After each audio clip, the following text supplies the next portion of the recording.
Talk about exactly what we're talking about, Trevor, when we talk about anxiety. Well, and depression and anxiety are really just kind of best friends. They tend to like to hang out together quite a bit anyway.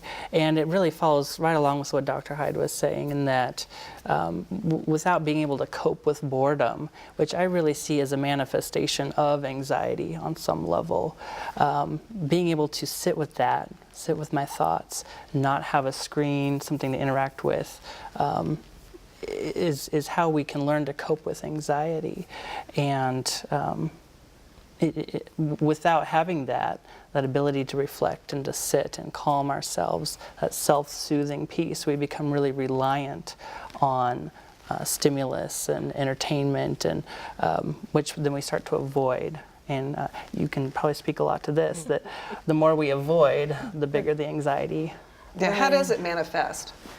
Well, I think right now I would say I've never seen so much obsessive compulsive behavior in my life, and in very young kids with very extreme fears.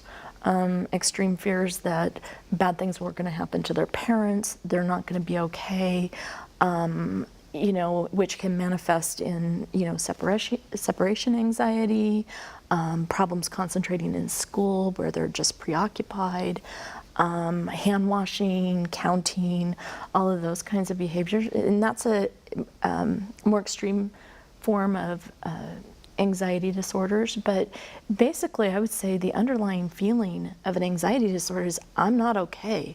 The world is not okay. I'm not safe. And that emotion and what it drives and what kids and adults will do to try to feel safe. Are they exposed to too much information? Are they getting, where's it coming from?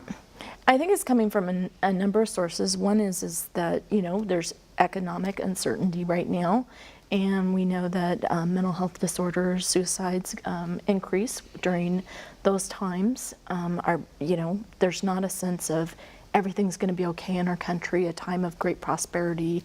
You're going to have a great job, you're going to have a house, you're going to, all of this stuff. So you look at our adolescents and college kids, you know, they have a great number of anxieties around that. Parents do.